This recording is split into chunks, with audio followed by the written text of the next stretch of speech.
और बढ़ते हैं आगे, बात करते हैं करनाल की। करनाल की मंडियों में धान खरीद के दौरान बड़ा फर्जीवाड़ा सामने आया। जांच में खुलासा हुआ कि निजी कंप्यूटर से फर्जी गेट पास काटकर धान की आवक कागजों में दिखाई जा रही है। इसके बाद सीएम ने तुरंत एक्शन लेते हुए 3 अधिकारियों को सस्पेंड कर दिया, जिसके बाद डीसी करनाल ने सभी राइस मिलों में फिजिकल वेरिफिकेशन के आदेश जारी कर दिए हैं। देखिए रिपोर्ट।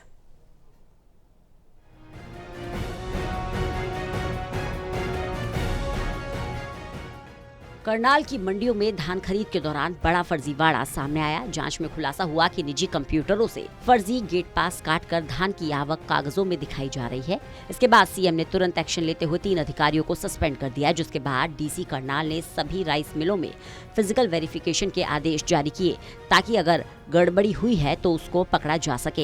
यही नहीं, डीसी ने कहा कि हर पहलू को ध्यान में रखकर गंभीरता से मामले की जांच की जा रही है।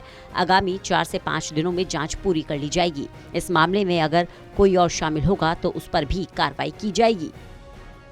उन पे जो सस्पेंड किया गया है, ये हेडक्वार्टर ने अपने लेवल पे एक फैसला लिया था। उसमें देखा गया था कि जो गेट पास कटे हैं उसमें मुख्य तौर पे जैसे किसी भी आप इंटरनेट यूज करते हो तो एक आईपी एड्रेस होता है जिससे पहचान होती है कि किस व्यक्ति का है ये।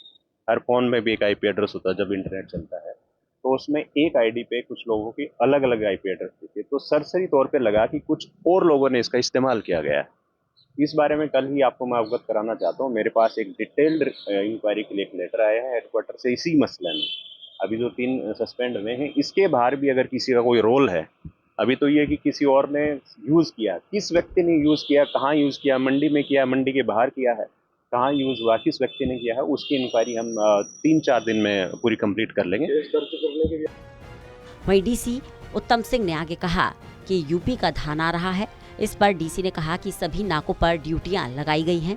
इसके साथ ही अभी भी किसान मंडियों में धान लेकर आ रहे हैं, उनकी वेरिफिकेशन की जा रही है क्योंकि अभी कई किसानों की फसल रहती है। ऐसे में किसान जिनका मेरी फसल मेरा ब्यौरा पोर्टल पर नाम दर्ज है, उनको मंडी में एंट्री दी जा रही है। प्रशासन हर स्तर पर सख्ती कर रहा है। यूपी का धान मंडियों में आया या नहीं, इसके लिए सीसीटीवी फुटेज चेक की जा रही है। वहीं इस बार आवक ज्यादा आने को लेकर पूछे गए सवाल का जवाब देते हुए डीसी ने कहा कि पिछले साल करीब 80,40,000 क्विंटल धान आई थी।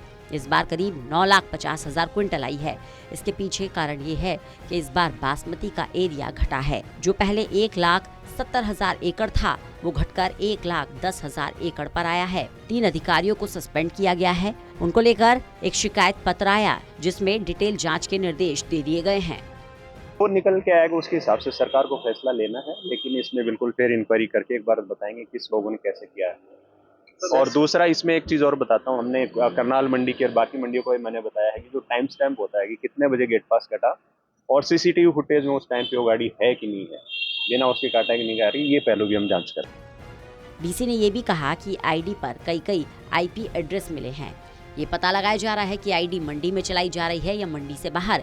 इन सब की जांच के बाद ही सच्चाई निकल कर सामने आएगी। फिलहाल किसानों को मंडी में आने पर किसी प्रकार की परेशानी न हो, इसके लिए खास इंतजाम किए जा रहे हैं। आवक कल तक 9,60,000 के आसपास की है और अभी जो किसान जिनका जेन्युइन अभी भी रह गया है, कुछ एक फार्मर हैं करनाल जिले के, उनको हम वेरीफाई करवा रहे हैं कि इन्होंने अभी हार्वेस्टिंग जो फसल अभी काटी 1-2 दिन पहले, और उनका मेरी फसल मेरा ब्यौरा में वो खुद लेके आ रहे हैं अपना, कोई और तो नहीं आ रहा है।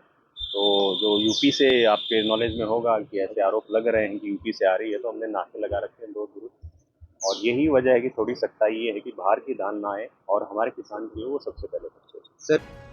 बहरहाल डीसी ने साफ किया है कि फिजिकल वेरिफिकेशन से पता चलेगा कि स्टॉक में कोई गड़बड़ी तो नहीं, क्या कागजों में धान को खरीदा गया है, ये सब फिजिकल वेरिफिकेशन के बाद ही पता चल सकेगा। करनाल से कमलदीप की रिपोर्ट।